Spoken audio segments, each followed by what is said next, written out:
The great chamber of the Galactic Council stretched across 3,000 meters of polished crystal floor. Representatives from 47 different species sat in their designated seats, discussing matters of trade, diplomacy, and law. Today's session was particularly dull. The Council was reviewing tariff adjustments for mineral exports from the Outer Rim territories. In the back corner of the chamber, barely noticed by the senior delegates, sat Ambassador Marcus Webb of Earth. He was a small man by human standards with gray hair and tired eyes. He had been humanity's representative for 3 years now, and in that time he had spoken perhaps a dozen times during official sessions. The other species had learned to ignore him. Humans were new to the galactic stage, admitted only 15 years ago, after their primitive radio signals had finally been detected by a passing survey ship. The Council classified humanity as a Level 2 civilization. They had fusion power and basic faster-than-light travel, but their technology was considered at least 2 centuries behind the galactic standard. Their military was laughable, 12 colony worlds scattered across 30 light-years, protected by perhaps 300 ships that looked like they belonged in a museum. The humans used chemical rockets for planet-to-orbit transport. They still built with steel and concrete. Their computers were barely capable of basic artificial intelligence. Nobody feared humanity. Nobody really thought about humanity at all. That was exactly how the humans wanted it. On the other side of the galaxy, Fleet Commander Thexkor of the Vrexian Dominion reviewed the latest intelligence reports on human settlements. The Vrexians were a proud species, standing nearly 3 meters tall with 4 arms and thick armored skin that had evolved on a high-gravity world. They controlled 217 star systems and commanded the 3rd largest fleet in known space. Thexkor's mandibles clicked together in satisfaction as he studied the data. The human colony of New Sparta sat in a mineral-rich system that the Vrexians had been eyeing for decades. The system contained rare Earth elements worth trillions of credits. Under previous galactic law, it would have been Vrexian territory, but the humans had claimed it first using some obscure loophole in the settlement treaties. The Dominion had tried to negotiate. They had offered to buy the mining rights. They had offered trade deals and technology exchanges. The humans had politely refused every offer. Ambassador Webb had stood before the Council and cited treaty law, claiming humanity's right to develop their own territories without interference. It was insulting. A species that barely understood antimatter physics daring to deny the Vrexian Dominion access to resources they desperately needed. Thexkor had brought the matter before the Empress herself, and she had given him clear instructions. Take what is ours by right. The Galactic Council would protest, of course. There would be sanctions and diplomatic consequences, but the Vrexians had calculated the cost. A few years of reduced trade with minor species, some fines paid to the Council treasury, and perhaps a formal apology. In exchange, they would gain access to resources that would power their civilization for centuries. And really, what could the humans do about it? Fight back with their antique ships and primitive weapons? Thexkor had reviewed the combat simulations a dozen times. Even if every human ship in space fought with perfect coordination, they would be overwhelmed within hours. The Vrexians would hit 3 colonies simultaneously with overwhelming force. The humans would see the futility of resistance and surrender. It would be a quick war, a bloodless war, hopefully. Thexkor actually felt a small amount of pity for the humans. They seemed like a decent enough species, just hopelessly outmatched by the realities of galactic power politics. He prepared the fleet. 800 ships gathered at the staging point just outside human-claimed space. Battlecruisers bristling with plasma cannons, carriers loaded with fighter craft, troop transports carrying 50,000 Vrexian soldiers ready for planetary occupation. The fleet represented a quarter of the Dominion's total military strength, far more than necessary for dealing with primitive humans. But Thexkor believed in thorough planning. On Earth, in a bunker 3 kilometers beneath the Rocky Mountains, Fleet Admiral Sarah Chen watched the Vrexian fleet gather on holographic displays. The intelligence division had been tracking the Vrexian buildup for 6 weeks. Spy satellites had counted every ship. Intercepted communications had revealed the attack plan in perfect detail. "They're almost in position," said Captain Rodriguez, Chen's executive officer. "Should we scramble the fleet?" Chen shook her head. "Not yet. Let them commit. Let them cross into our territory and fire the first shot. The Council needs to see that we didn't start this. They outnumber us badly, Admiral. Even with our real ships, the odds aren't good. Chen smiled, but there was no warmth in it. They think we have 300 ships. They've counted them, categorized them, analyzed their capabilities. Those ships are exactly what we want them to see. Rodriguez nodded slowly. He had security clearance high enough to know the truth. Those 300 ships that paraded through human space, the ones that foreign observers had cataloged and studied, were indeed real. They were also decoys. Older vessels crewed by volunteers whose job was to look weak and unprepared. Humanity's real fleet was something else entirely. Ships built in hidden shipyards in the Oort clouds of uninhabited systems, stealth vessels that could drift through space virtually undetectable, weapon systems that had been developed in secret over 15 years of careful research and engineering. The galaxy thought humans were primitive because humans had shown them primitive technology. Every diplomatic visit, every cultural exchange, every piece of technology sold or traded to other species had been carefully selected to maintain the illusion. The humans had learned something important in their history. When you're surrounded by species with thousands of years of space travel experience, you don't announce your capabilities. You hide them. You study your potential enemies. You prepare for the worst while hoping for the best. How long? Chen asked. Phyrexian fleet will enter New Sparta system in 6 hours, Rodriguez replied. They'll reach the colony itself in 8 hours. Good. Tell Admiral Okonkwo to begin moving the Third Fleet into position. Tell Admiral Zhang to prepare the stealth squadrons for deployment, and send a message to Ambassador Webb. Tell him to request an emergency council session. He needs to be on the record opposing this attack before it happens. Yes, ma'am. Should I activate the colony defense protocols? Chen's expression hardened. Do it. Everyone on New Sparta knew the risks when they volunteered to settle there.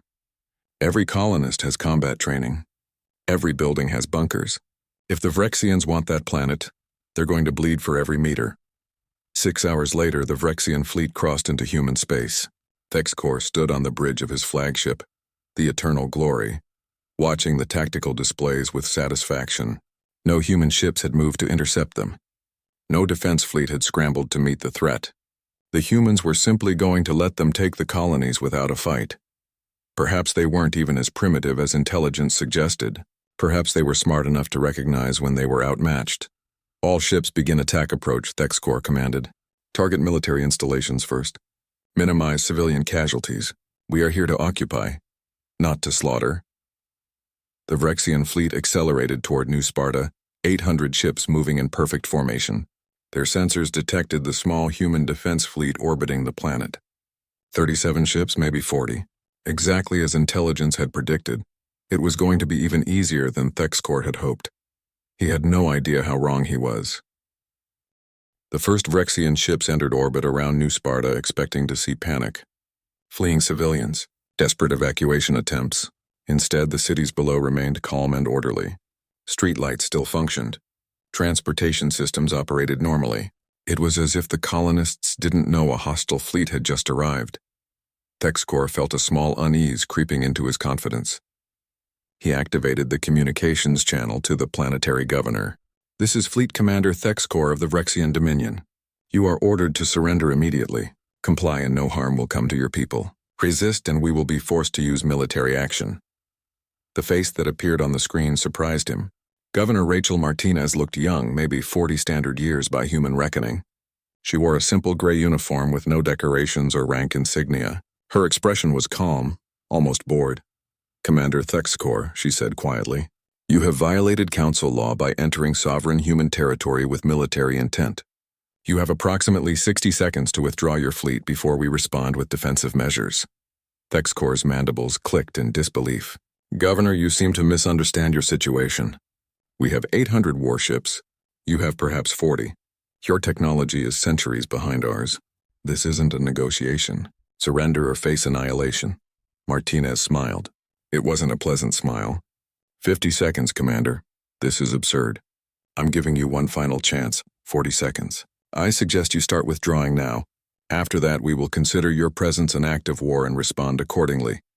Thexcor cut the transmission. The arrogance of these primitive creatures was astounding. He turned to his weapons officer.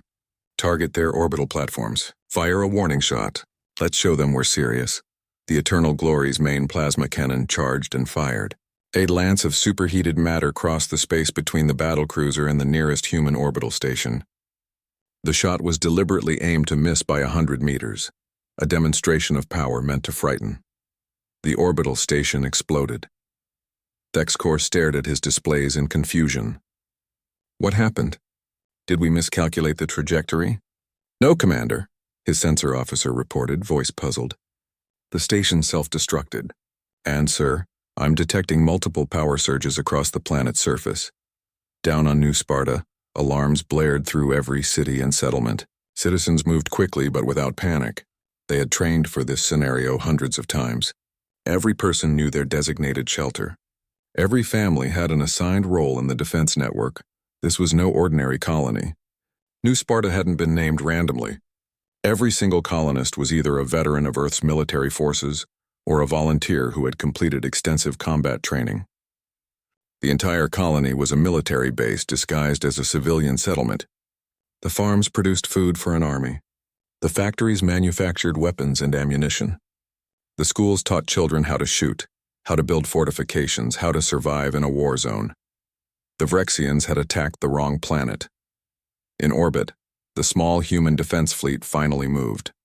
37 ships that Vrexian intelligence had classified as obsolete freighters and patrol boats suddenly lit up with power signatures that made no sense. Their fusion drives flared with impossible brightness. Their hulls, previously cold and inactive, began radiating energy like miniature stars.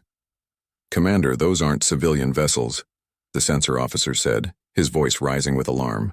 They're reading military-grade power plants and weapon systems. Before Thexcor could respond, space itself seemed to tear open around the Vrexian fleet. Stealth fields collapsed and revealed what had been hiding there all along. 200 additional human ships materialized from nowhere, surrounding the Vrexian formation in a carefully prepared trap. These weren't the primitive fusion drive ships the Vrexians had expected. These vessels were sleek and deadly, built with technology that matched or exceeded anything in the Vrexian arsenal. Their hulls absorbed sensor scans. Their reactors produced power outputs that should have been impossible for a Level 2 civilization.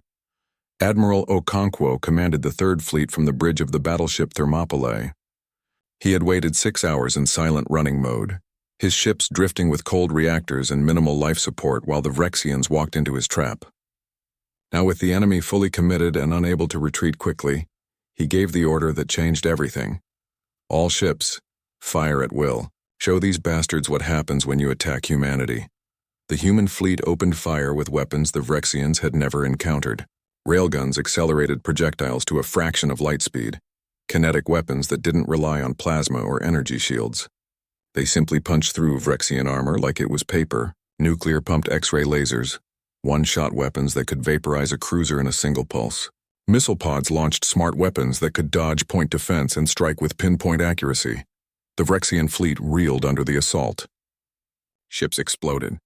Plasma cannons tried to return fire, but found their targeting systems jammed by electronic warfare the likes of which no galactic species had developed. The humans didn't fight like civilized species. They fought like they wanted to kill every last enemy, like this was a battle for survival rather than a limited military engagement. Thexcor watched in horror as his fleet was systematically destroyed. All ships execute emergency jump. Get us out of here. But the humans had planned for that too. Jump inhibitors, massive field generators that the humans had been quietly positioning for weeks, activated across the system. Faster than light travel became impossible within the combat zone. The Vrexians were trapped. Commander, we have boarding pods incoming, his tactical officer shouted. Human assault pods, small armored craft carrying Marines in powered combat suits, attached themselves to Vrexian ships like parasites. Cutting torches burned through hulls. What happened next would haunt Vrexian survivors for the rest of their lives. Human soldiers didn't take prisoners. They didn't offer surrender terms. They swept through Vrexian ships with a ruthless efficiency that shocked the proud warrior species. The humans fought with weapons that seemed barbaric, chemical propellant firearms that were loud and crude but devastatingly effective in close quarters. They used explosives without concern for collateral damage. They killed wounded enemies rather than offering medical aid. On the planet's surface, Vrexian dropships attempted to land ground forces. They encountered something they never expected: a civilian population that fought back with military precision. Children as young as 12 manned anti-aircraft positions. Elderly colonists set ambushes in city streets. Every building became a fortress. Every citizen was a soldier. The Vrexian ground commander, General Kreshtal, led his troops into the capital city expecting minimal resistance. Instead, his forces walked into a killing ground. The humans had turned their own city into a death trap. Buildings exploded as Vrexian soldiers entered them. Streets were mined with improvised explosives. Snipers fired from hidden positions and then vanished before counterattacks could locate them. These aren't civilians, Kreshtal reported to Thexcor. They're soldiers. Every single one of them. This entire colony is a military installation. We were set up. In space, the battle had turned into a slaughter. 200 Vrexian ships had been destroyed in the first hour. 300 more were damaged and struggling to maneuver. The human fleet continued its assault with mechanical precision, targeting engines and weapon systems to cripple ships before finishing them off. Thexcor finally accepted the truth. This wasn't a battle anymore. It was an execution. The humans had anticipated every move, prepared for every contingency, and now they were methodically destroying his fleet. He had maybe 100 ships left that could still fight effectively. All remaining vessels formed defensive formation. He ordered, "We need to buy time for a rescue fleet to arrive." But no rescue fleet was coming. Across human space, similar scenes played out at the other two colonies the Vrexians had attacked. Human forces that shouldn't exist destroyed Vrexian fleets that should have been unstoppable. The species everyone thought was weak and primitive was systematically annihilating one of the galaxy's major military powers.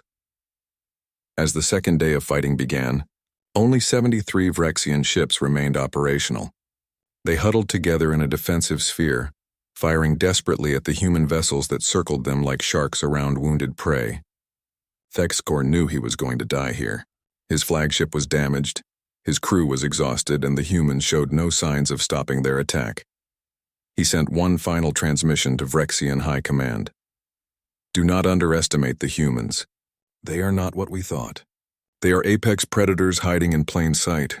Tell the Empress to sue for peace before they decide to bring this war to our worlds." The Eternal Glory exploded 20 minutes later, torn apart by a human railgun strike. Thexcor never knew that 3 of his ships would actually survive, limping away when the humans finally deactivated the jump inhibitors. He never knew that those survivors would spread the word across the galaxy. Humanity was not weak, and attacking them was suicide. The Galactic Council convened an emergency session 3 days after the battle at New Sparta. Representatives from all 47 member species crowded into the Great Chamber, their voices raised in heated discussion. Holographic displays showed footage of the battle, images that shocked the civilized galaxy to its core.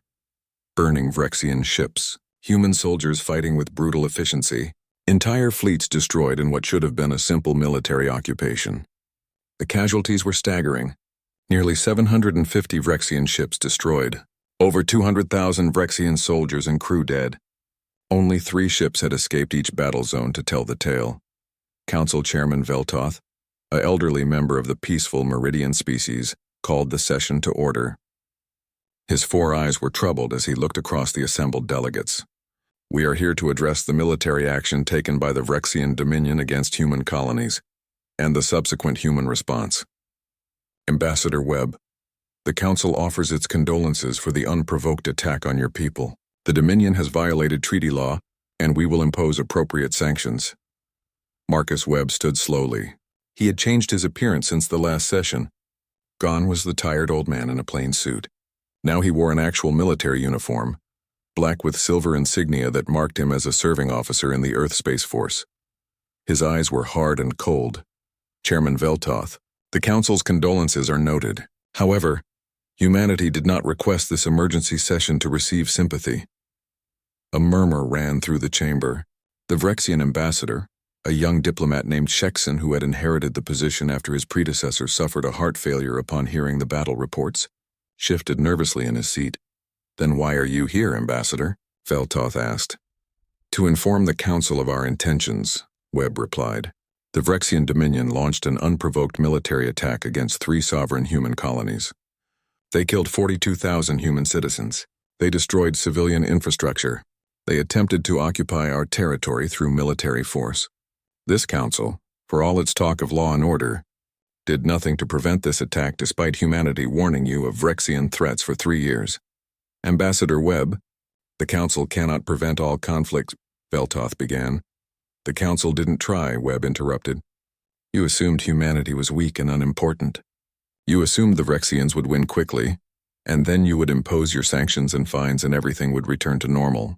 You gambled with human lives because you didn't think we mattered. The chamber fell silent. Several delegates looked uncomfortable. Webb's accusation was harsh, but it was also accurate. The council had indeed dismissed humanity's concerns about Vrexian aggression. What is your point, Ambassador? Asked Delegate Crix of the Haxian Confederation, her crystalline body reflecting the chamber lights. My point, Webb said quietly, is that humanity will not be depending on council protection going forward. We will handle the Vrexian situation ourselves. The battle is over, Veltoth said. The Vrexian fleet has been destroyed. Surely now is the time for peace negotiations. The battle is over, Webb agreed. The war has just begun. Shock rippled through the chamber. The Vrexian ambassador stood abruptly. You cannot be serious. We have suffered devastating losses. Surely you don't intend to continue hostilities. We are prepared to negotiate reparations, to formally apologize. Your Empress sent 800 ships to conquer human colonies, Webb said, turning to face Shexen. Did you really think we would stop at simply defending ourselves? This is madness, shouted Delegate Morpheus of the Centaurian Alliance. Galactic warfare has rules. Limited engagements. Proportional responses. You can't just launch a full-scale invasion in retaliation for a failed attack. Webb smiled, but it was a terrible smile. Why not?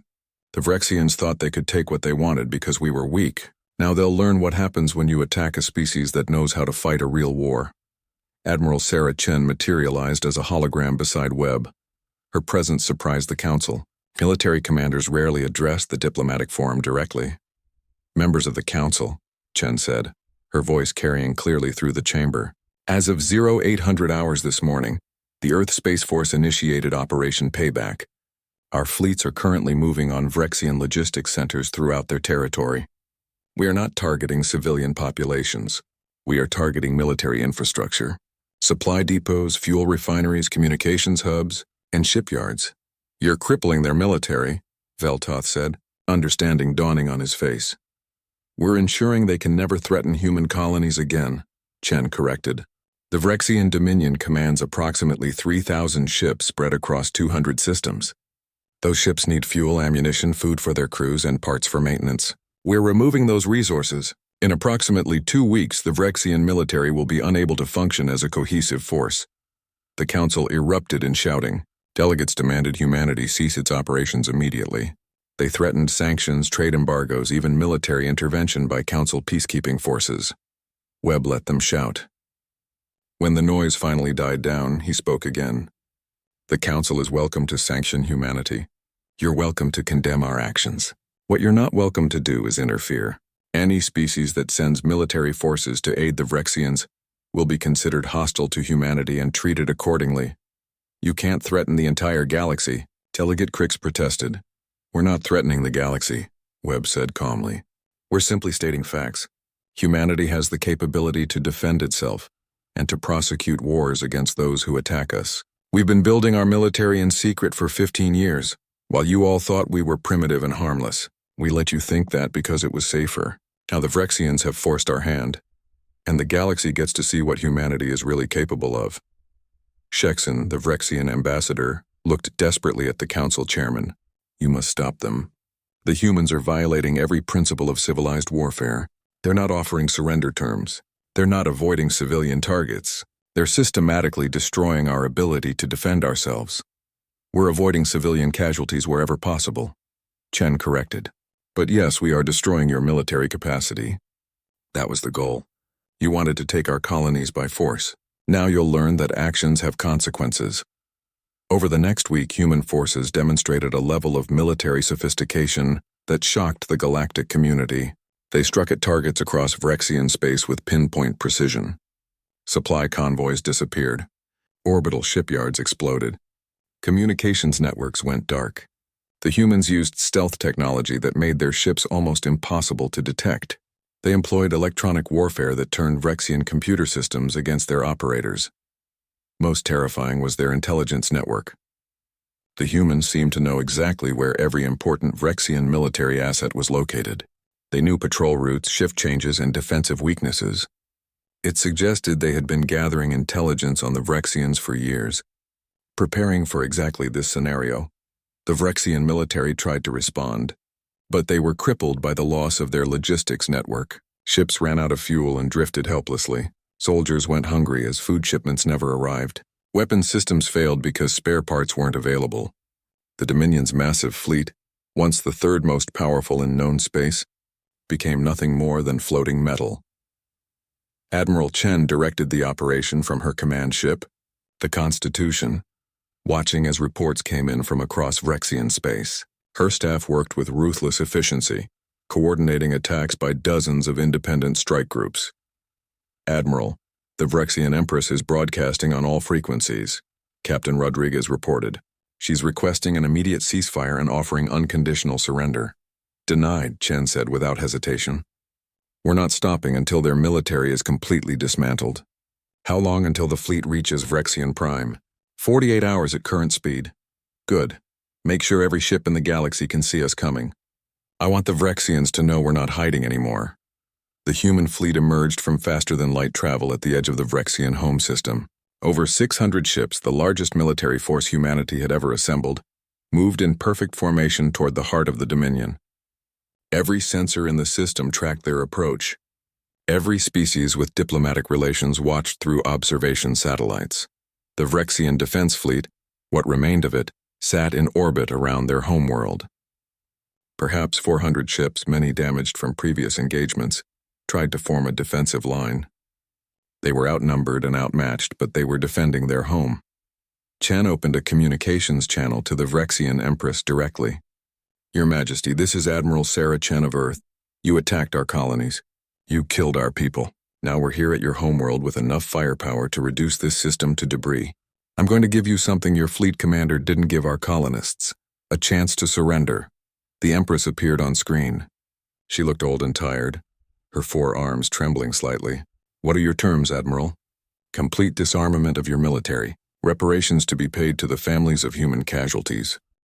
The Vrexian Empress stared at Admiral Chen through the communication screen, her mandibles clicking in distress. Behind her, the Royal Council argued in loud voices. Some demanded they fight to the last ship. Others begged her to accept the human terms. The empire that had stood proud for 3,000 years teetered on the edge of complete destruction. I need time to consult with my advisors, the Empress said finally. You have 1 hour, Chen replied. After that, we begin bombarding your military installations. We will not target civilian populations, but if your ships fire on us, we will destroy them. The choice is yours, Your Majesty. The communication ended. Chen leaned back in her command chair and rubbed her tired eyes. She had been awake for 36 hours straight, coordinating the campaign across dozens of star systems. Part of her hoped the Vrexians would surrender. Another part, the part that had seen images of human children killed in the initial attacks, wanted them to resist so she could finish the job completely. Captain Rodriguez approached quietly. Admiral, we're receiving reports from the outer colonies. The Vrexians are massing what's left of their fleet at the Karish Nebula. Intelligence estimates nearly 3,000 ships. Chen sat up straight. 3,000? I thought we had destroyed most of their heavy units. We destroyed their modern ships. These are older vessels pulled out of reserve fleets, mothballed units recommissioned for emergency service, and civilian ships that have been hastily armed with whatever weapons they could mount. They're desperate, Chen said quietly, throwing everything they have at us in one final battle. It's a smart move tactically, Rodriguez admitted. If they can win one decisive engagement, destroy a significant portion of our fleet, it might change the political situation. Give them leverage for better surrender terms. Chen studied the tactical displays. The Karish Nebula was a massive cloud of gas and dust, the remains of an ancient supernova. Sensor interference would be heavy. Visual targeting would be difficult. It was actually a decent location for an ambush if the Vrexians were hoping to negate humanity's technological advantages. "How many ships do we have available for engagement?" she asked. "Approximately 600 combat-ready vessels.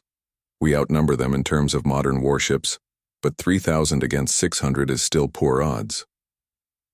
Send a message to Admiral Okonkwo and Admiral Zhang.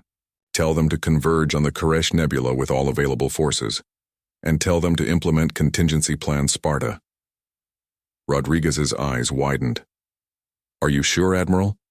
That plan involves significant risk. The Vrexians want their decisive battle. We'll give it to them. One way or another, this war ends at Koresh." 2 days later, the human fleet arrived at the nebula's edge. The massive cloud stretched across hundreds of millions of kilometers, glowing with the eerie light of newborn stars forming deep within its depths. Somewhere inside that cosmic storm, 3,000 Vrexian ships waited. Admiral Okonkwo commanded the vanguard, his ships forming a defensive sphere as they penetrated the nebula's outer layers. Sensors immediately began malfunctioning, overwhelmed by radiation and electromagnetic interference. Visual displays showed nothing but swirling clouds of colored gas. "Blind fighting," Okonkwo muttered. "They've chosen their battlefield well." His sensor officer suddenly shouted a warning. "Multiple contacts. Vrexian fleet emerging from the nebula. Bearing 327 by 184. They're everywhere." The Vrexian fleet had indeed surrounded them. Ships appeared from the swirling gas clouds on all sides, firing as soon as they had lock on human vessels.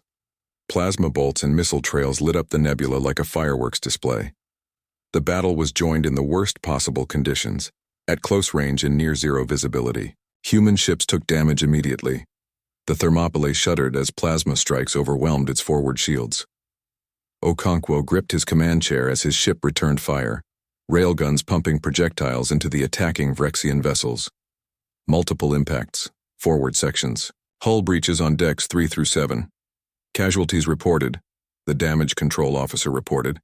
"Keep firing. All ships, maintain formation." "Don't let them isolate us," Okonkwo commanded. But the Vrexians had learned from their previous defeats. They weren't trying to engage in long-range combat, where human technology gave them an advantage. They were forcing close-quarters fighting where numbers mattered more than sophistication. Vrexian ships swarmed around human vessels like insects, accepting heavy casualties but dealing damage in return. The human fleet began taking serious losses. Ships exploded or drifted with catastrophic damage. The Vrexians had accepted this would be a suicide mission for most of their forces, and they fought with the desperation of people who had nothing left to lose. "Admiral Chen, this is Okonkwo. We're sustaining heavy damage. Estimate we've lost 60 ships already. The Vrexians outnumber us badly. Recommend we withdraw and regroup." "Negative, Admiral. Hold your position. Execute Sparta protocol in 30 seconds. Okonkwo's eyes widened as he realized what Chen was planning. "Are you insane? We're right in the middle of 20 seconds, Admiral. Get your people ready." Throughout the human fleet, crews braced for what was coming. Ships that had been secretly positioning themselves for the past hour reached their designated coordinates. These weren't warships. They were automated cargo vessels, drones that had been packed with fusion warheads and programmed for a single purpose. "Sparta Protocol execute," Chen commanded from the Constitution, which sat at safe distance outside the nebula. 200 fusion bombs detonated simultaneously inside the Koresh Nebula. Each device was rated at 50 megatons, designed for demolition work rather than combat. Together, they released energy equivalent to a small star-going supernova. The nebula itself became a weapon.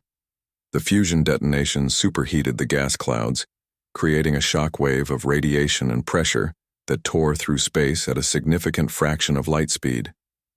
The electromagnetic pulse from 200 simultaneous nuclear explosions fried every electronic system within millions of kilometers.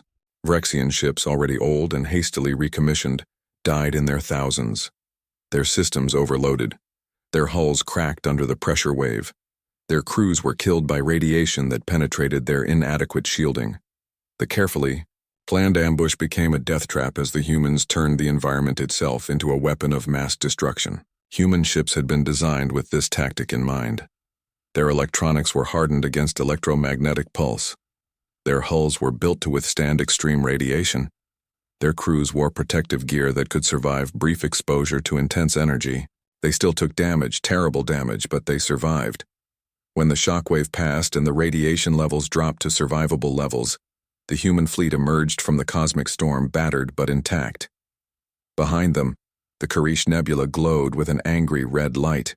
Debris from destroyed Vrexian ships spread through the clouds like metal rain. Okonkwo surveyed the damage reports. Casualty report: 47 ships destroyed, another 112 damaged. Total crew losses estimated at 18,000. But Admiral, the Vrexian fleet is gone. Sensors detect maybe 200 ships still operational and they're fleeing the nebula. Pursue them, Chen ordered. Don't let them regroup. I want every ship that participated in this battle either destroyed or surrendered within the next 6 hours. The human fleet, despite its damage and losses, pursued the fleeing Vrexians with ruthless determination. Ships that couldn't keep pace were left behind. Wounded vessels that should have withdrawn to repair facilities instead continued fighting with damaged weapons and failing systems. This was the human way of war. Total commitment. Absolute determination. No mercy for enemies who had chosen to make themselves enemies. The Vrexian ships fled toward their home system, desperate to reach some kind of sanctuary. But human ships were faster, and they were driven by a fury that wouldn't be satisfied until the job was complete. One by one, the fleeing Vrexian vessels were hunted down and destroyed. By the time the human fleet reached Vrexian Prime again, only 73 enemy ships remained operational. They limped into orbit around their homeworld, beaten and broken. The once proud fleet that had attacked human colonies with such confidence was now reduced to debris and traumatized survivors. The Empress broadcast her surrender before Admiral Chen could even demand it. The war was over. The Vrexian Dominion, one of the galaxy's great powers, had been utterly defeated by a species everyone had thought was primitive and weak. But the cost had been terrible. The human fleet had lost over 200 ships and nearly 60,000 crew members in the campaign. Colonies had been damaged. Civilians had died. The victory was real, but it had been written in blood. Chen stood on the bridge of the Constitution, looking at the holographic display of Vrexian Prime. The planet glowed peacefully in the light of its sun, unaware of how close it had come to destruction. "Send the surrender terms to the Empress," she said quietly. "And prepare boarding parties. We're taking custody of every remaining Vrexian military vessel. This empire will never threaten humanity again." Captain Rodriguez hesitated. "Admiral, the Council is demanding we cease operations immediately. They're threatening sanctions if we don't withdraw." The Galactic Council chamber was filled with angry voices when Admiral Chen entered with Ambassador Webb. Delegates from dozens of species shouted demands and accusations. Some called for humanity to be expelled from the Council. Others demanded Chen be tried for war crimes. The fury was palpable, a wave of outrage from species who had never witnessed total war before. Chairman Veltoth struggled to maintain order. "Admiral Chen, this council demands an immediate explanation for your actions. The destruction of the Vrexian fleet at Koresh was excessive. The casualties were horrific.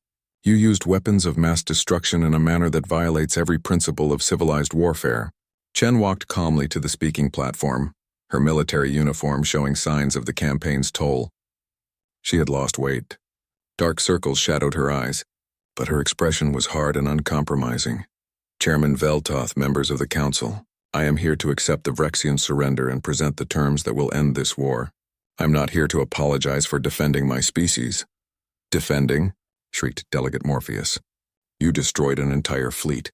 60,000 Vrexian soldiers died at Koresh. That wasn't defense, it was slaughter." "Yes," Chen agreed simply. "It was. The Vrexians massed 3,000 ships to destroy my fleet. They intended to kill every human in that battle, and then proceed to bomb our colonies into submission. We responded by destroying their fleet first. That's how war works." "That's how your war works," said Delegate Crix, her crystalline body flashing with angry red colors. "Civilized species don't fight like that. We have rules, proportional responses, limited engagements, negotiated settlements before casualties become excessive." Chen laughed, but it was a bitter sound. "Your rules, your civilized warfare. Do you know what those rules tell me? They tell me that none of you have ever fought a real war. None of you have ever faced an enemy that wanted to completely destroy you. That's absurd, Veltoth protested. Many species here have engaged in military conflicts. Conflicts, Chen interrupted. Disputes. Limited engagements over resources or territory, where both sides knew they would negotiate a settlement eventually. When was the last time a species in this council faced extinction? When was the last time you fought an enemy that wouldn't stop until you were dead or they were? The chamber fell silent. Several delegates looked uncomfortable. I thought so, Chen continued. You've had 3,000 years of relative peace. You've built a civilization where warfare is predictable and controllable, where casualties are minimized and conflicts are resolved through diplomacy. That's admirable, but it's made you forget what war actually is. She activated a holographic display showing Earth's history. Images of ancient battles appeared in the air above the delegates. Armies clashing with swords and spears. Cities burning. Mushroom clouds rising over destroyed civilizations.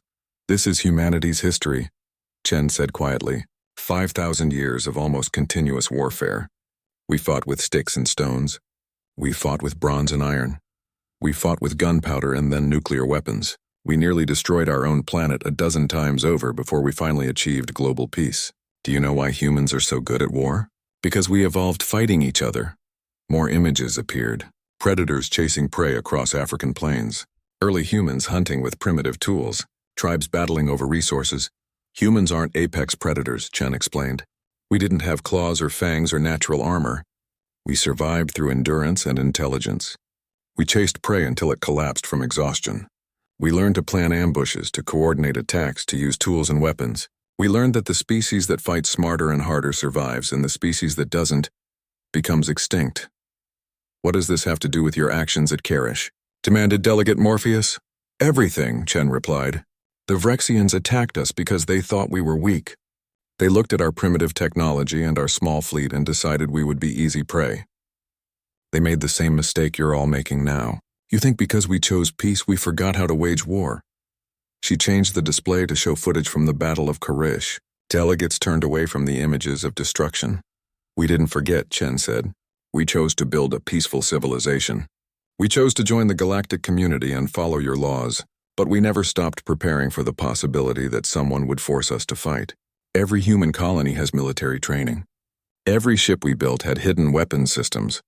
Every diplomatic mission gathered intelligence on potential threats. We hoped we would never need those preparations. The Vrexians proved us wrong. Ambassador Webb stepped forward to join her. The Council needs to understand something important. Humanity didn't start this war. We didn't want this war.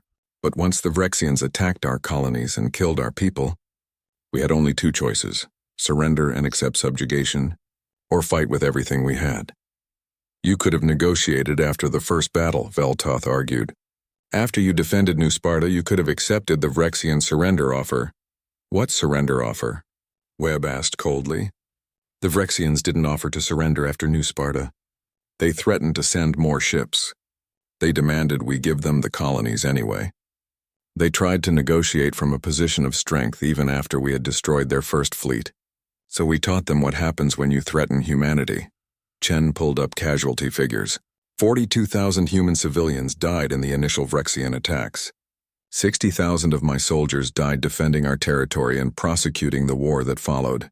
Over 100,000 total casualties for a species that has only 15 billion people, spread across 12 colonies. That's almost 1% of our entire space-based population dead or wounded. Do you understand what that means? Every human alive personally knows someone who was killed or hurt in this war. She turned to face the Vrexian ambassador, who sat quietly in his seat looking defeated. Ambassador Sheksin, I'm told your Empress has accepted our surrender terms. Is that correct? Sheksin stood slowly. Yes, Admiral. The Empress has agreed to complete disarmament, reparations, and permanent demilitarization of the Dominion. We will never threaten humanity again. Good, Chen said. Because if you do, we won't stop at destroying your fleet. We'll make sure your species never has the capacity for interstellar warfare again. That's not a threat. It's a promise. The council erupted again, delegates shouting about human aggression and warmongering. Chen let them shout for a moment, then held up her hand for silence. I know what you're all thinking. You're thinking that humanity is dangerous. that we're too violent, too aggressive, too willing to use excessive force. You're right. We are dangerous, but we didn't become dangerous by choice. We evolved on a planet where everything wanted to kill us. We survived ice ages and plagues and predators. We nearly destroyed ourselves learning how to wage industrial warfare. Every human alive carries the genetic memory of 10,000 years of struggle. She paused, letting her words sink in. But here's what you need to understand. We don't want to be your enemies. We don't want to conquer the galaxy or impose our will on other species. We just want to be left alone to build our civilization in peace. Attack us and we'll destroy you without hesitation. Leave us in peace and we'll be the best neighbors you could hope for. How can we trust you? Delegate Crix asked quietly. You've demonstrated capabilities far beyond what you initially claimed. You hid your true military strength for years. How do we know you're not planning to attack other species? You can't know, Webb answered honestly. Just like we can't know which species might decide to attack us next. That's why we built our military in secret. That's why we'll continue maintaining the capability to defend ourselves. The galaxy is a dangerous place, and humanity learned long ago that the price of peace is eternal vigilance. Chen added, but consider this. We could have destroyed the Vrexian homeworld. We had the firepower and the opportunity. We chose not to. We could have conquered their territory and turned the Dominion into human colonies. We chose not to. We want peace, but we'll only accept peace on terms that ensure our security. Chairman Veltoth looked old and tired. What happens now, Admiral? Does humanity continue its military expansion? Do we face an arms race as other species try to match your capabilities? That's up to you, Chen said. Humanity will continue to maintain a strong military because we've learned the cost of being weak. Other species are welcome to do the same, but understand that we're not interested in galactic conquest. We have 12 colonies and we're happy with that. We don't need empires spanning hundreds of systems. We just need to be secure in what we have. She looked around the chamber, meeting the eyes of various delegates. Earth's history taught us something important. The species that survive aren't the strongest or the most numerous. They're the ones most adaptable to change. The ones who learn from their mistakes and prepare for uncertain futures. The Vrexians learned that lesson the hard way. I hope the rest of the galaxy can learn it without paying the same price. The council session ended without any formal resolutions. What could they do? Humanity had violated the spirit of galactic warfare protocols, but they hadn't technically broken any laws. They had defended their territory against unprovoked aggression.